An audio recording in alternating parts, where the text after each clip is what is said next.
Welcome to Ernie's Journey, episode 21, Uneasy, Truce in October 1921. So where is Ernie O'Malley now? General Ernie O'Malley. We're 3 months into the truce. He's in command of 7,000 troops in the 2nd Southern Division. One of the most important things that's going on at this time in Irish history is the talks in London, the treaty talks. And the truce was called to have a cessation in the hostilities between the Irish and the British troops, and negotiations started right away in London. So where are we in October? In September, there was a lot of catcalling back and forth, threats and resentments expressed. Anyway, on October 11, the Irish delegation went back to London and started the discussions. Let me outline some of the issues between what called the Irish and the English position. Very crude, very overview. Simply the Irish, since 1919, had their own Irish Republic, and they wanted the Republic to remain. Of course, they wanted a 32-county Republic, but history does record that in the Government of Ireland Act of 1920, the 6 counties in the north were carved off into the Northern Irish state. Many on the delegation would have loved to have seen that undone. That was an unrealistic expectation. But they also wanted to control their own affairs and be a republic in the way that republics should be. They had felt that there was no reason to have an oath of loyalty to a British king, a foreign king, that Ireland had been a kingdom of its own prior to the British invasion many centuries before. They'd been a Christian nation. They wanted to continue in that line.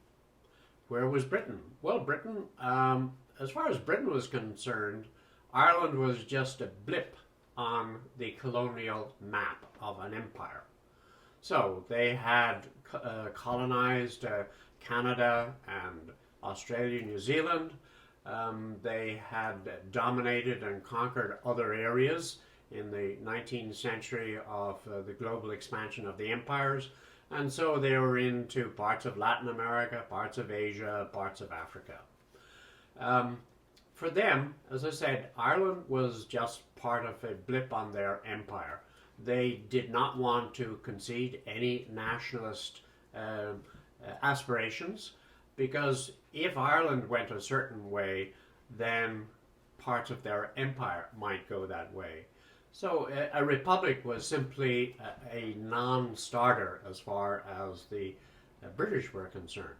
So you had two quite opposite sets of prerequisites as they go into a discussions. And we'll see how this ultimately turns out. So also now we want to see, where is Ernie and what is he doing? One of the best ways to do it is take it from his own words in his memoir, The Singing Flame. And here is what he's doing.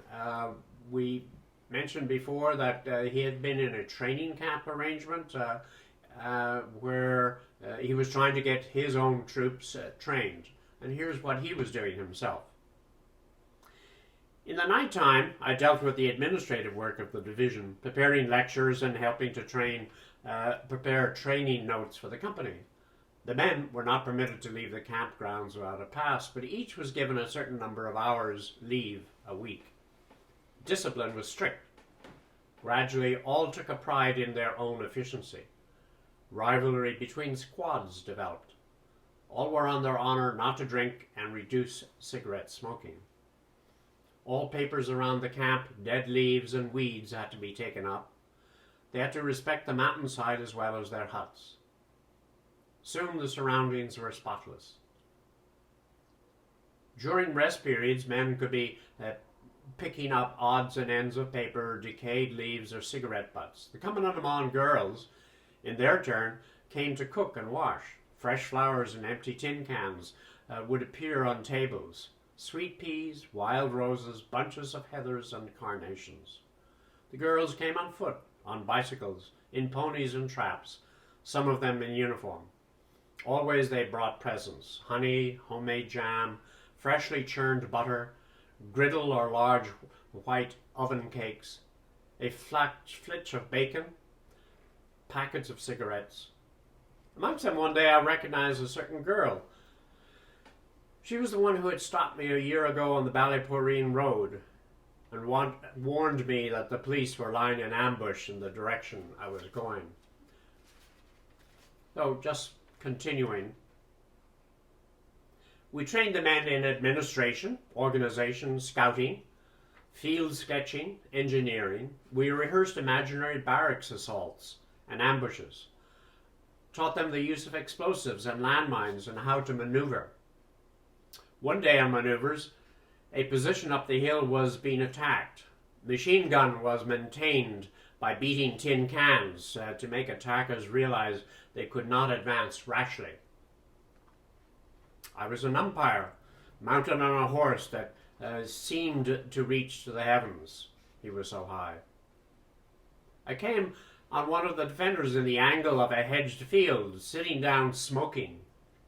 "What the deuce are you doing opening fire?" I demanded. The officer pointed to his large tin can. "It's a new machine, and it's stuck," he said, smiling. My motor car was used for ambush drill. It had no windows. There was little breakable in it. Men were positioned on the roadside, unknown to the driver, armed with hard balls of clay, which they threw at the car. The hit of equal squads were registered. Mine operations sat on the hillside and passed a switch of a signal from a lookout as the car approached.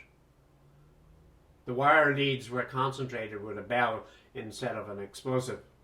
An observer hidden close to the road judged if the mine was properly timed. We placed night maneuvers and attempted to advance in the dark without making uneasy noise. The weather was fine, and all learned to love the mountains, although it was hard work climbing with full kit. In the evening, after sunset parade, we sat out ourselves and watched the mountains above us and the plains spreading out below, the isolated trees receiving the last rays of light silhouetted against the small mountain hills, the range of Knockmill Down Mountains standing 14 miles away, blurring slowly. The sky slowly seeping the color of the land to decorate itself. The long twilight, always a touch of fancy to this country we knew so well. Hills, mountains, trees, hedges took unexpected shapes. After 5 weeks training, the officers were ready to leave for their areas. Most of them were already weather-beaten. Some from the cities had acquired a healthy tan. All were in good health, sorry to leave, yet anxious to return to their units. So there's what life was during this uneasy period. It was uneasy because no one knew what the future was, how these negotiations. There was a dark cloud hanging over them. Would war resume or not? And part of what Ernie's plan here was to be ready if war was to be resumed. So let's look at Ernie in terms of insights of where he's at now. Clearly, he's a commander.